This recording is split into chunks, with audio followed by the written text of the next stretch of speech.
Welcome to a Business Minute with Lily Lopez, presented by the South Florida Hispanic Chamber of Commerce. Today, we are so honored and privileged because we have United States Senator Rick Scott. Senator Scott was sworn to the U.S. Senate in January 2019.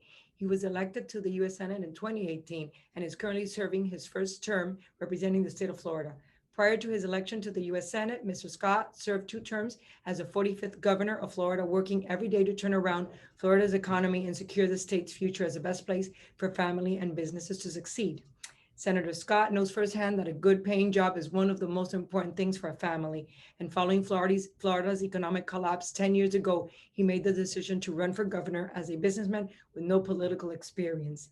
Him and his wife, Ann, have been married for 48 years and have 2 daughters, Allison and Jordan, 6 grandchildren, August, Quentin, Sebastian, Ellie, Louis, Jude, and one granddaughter, Zelda Ann. So just one group. So I know you have a very inspirational story, and and I was reading about it.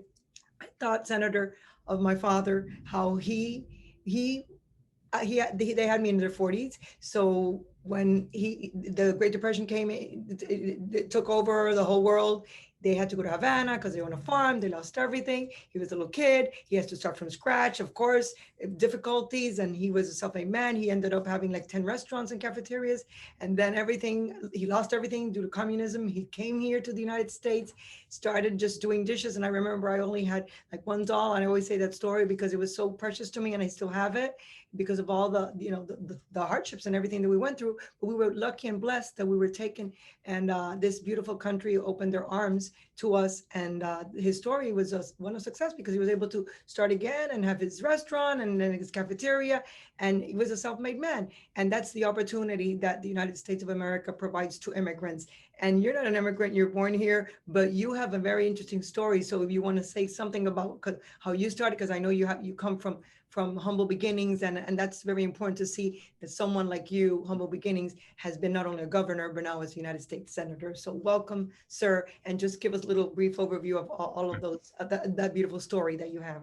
Sure. Well, the most important thing, let's all remember, this is it. This is their only country that does this.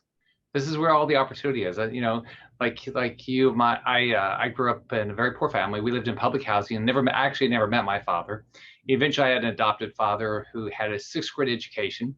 My mom and my dad they struggled for work. They never made much money. We had, they had a tough time. But my mom said, "Hey, you grew up in this great country. You can be anything. There's no limit. Doesn't matter that we don't have any money. If you study hard, if you want to work hard, you can do whatever you want. You want to build a company, you want to run for office, you can be anything." And I believed her and I tried. She said, "You're going to go to church a lot." We did. "You're going to be an Eagle Scout." I am. She said, "You're going to make straight A's." I did. And she said, "Get out of the house and make money." So I did. I started selling things door to door when I was in 2nd grade, and I've never stopped working. But if you look at this country, whether you're an immigrant or whether you're somebody that grew up here, you want the chance yourself, but just, for your grandkids.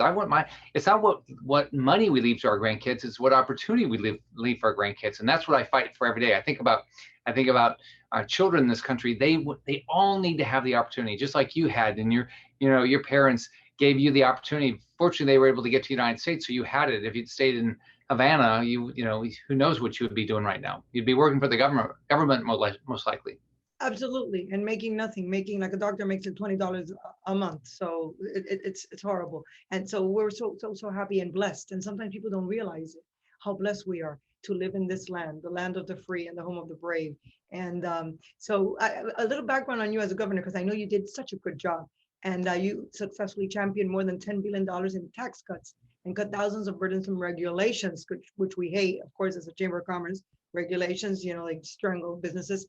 And that led to Florida businesses to create nearly 1.7 million new jobs. This is something big that you did, Senator. So now in the U.S. Senate, I know you serve in many committees. So tell me, what are the greatest challenges that we are facing now in our nation, besides the threat of China and so many other things? But what in your opinion are the biggest threats, and what are we doing about it? I think the biggest threat is what government's doing. When I became governor, the state had lost between 2006 and 10, 800,000 jobs.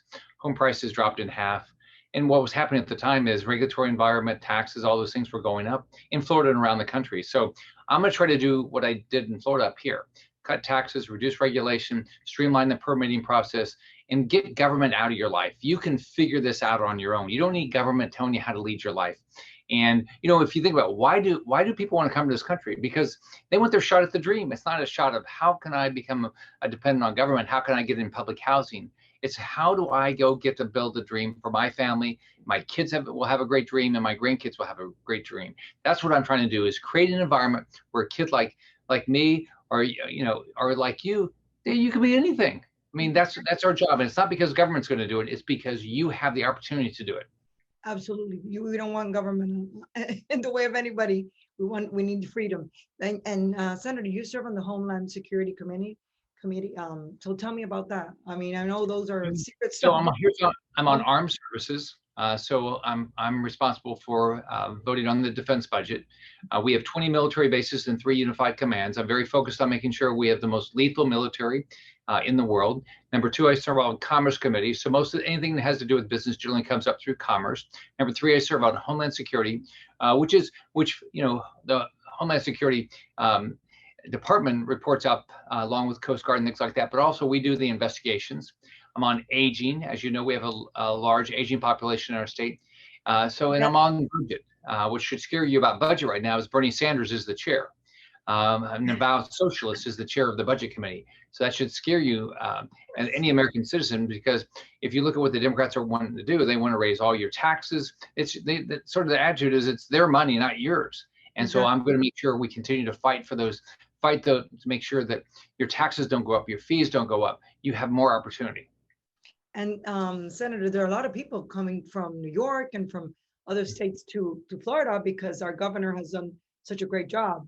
And but do you see that as a positive, or are we worried that maybe later on the people that come from other states will think the way they would think when they were in the wrong way? No. States? I mean, we can't remind, but I think they'll have an immigrant mentality. They'll say to themselves, I want to go for I think the people that are coming are the people that want to come for opportunity. They want to come because our state's open, our schools are open, and because their taxes are lower, that there's a better regulatory environment. That's why they're going to come to Florida. I remember when I got elected and I would start traveling the country calling on companies, and they say, well, why would I come to Florida? I said, the weather's been like this forever, but let me make sure our taxes are going to be lower, our regulation is going to be less, our permitting is going to be faster. You're going to have a bigger opportunity to build the business you want to build. And the benefit to me is kids like me get a job.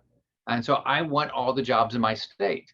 And I'm glad that's continuing, and I think it's going to continue. So I think they're coming with the right attitude. They want good government. They want government that's not telling them how to lead their lives. Exactly. I mean, Republican Party, what I believe in is opportunity. I don't believe that government's going to give you the opportunity. Government can create the framework, but you create the opportunity through your hard work. Of course, absolutely. And with regard to our aging population, I know you're a strong advocate, and we've been taking care of our seniors, and you did a great job with that, and our governor as well. And so how do you see the senior population now with COVID? I know that everything's been doing, we're doing pretty well with that. And but I know you serve on that committee. So tell me a little bit about your ideas about our seniors, everything that you guys are doing.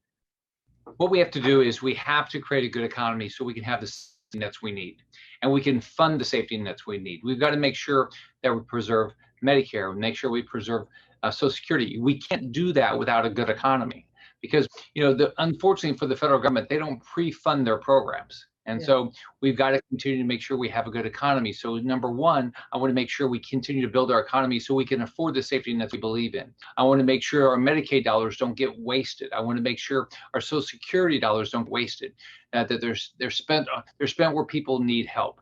And so, our seniors have paid in those programs, need to get the services they expect. And I'm going to fight hard to make sure that our Medicare program, our Medicaid program, our Social Security program, our VA program continues to help our seniors. Absolutely. So, Senator, I was going to say governor because I always think of you, governor and senator. Any last minute words that you want to say, because you know that our show is 10 to 12 minutes? Sure. We have 9 offices in the state, and we have a DC office.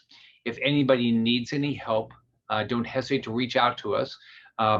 If you need any help with any federal issues, reach out to us. We've also deal with we have a good working relationship with state and local governments to try to help people. Our job is, I worked hard to get this job because I want people to live the same dream I lived. I want them to have, go from public housing. I sort of joked when I was governor back to public housing, but I want them to have the same opportunity I have. Your story is beautiful, Senator. It's a beautiful story. It's a story of success. And that's what we want for everybody in America. And before I close, I really want to appreciate not only your time today, but I remember back in October when we celebrate Hispanic Heritage Month, we have a big event. It's called Viva Miami.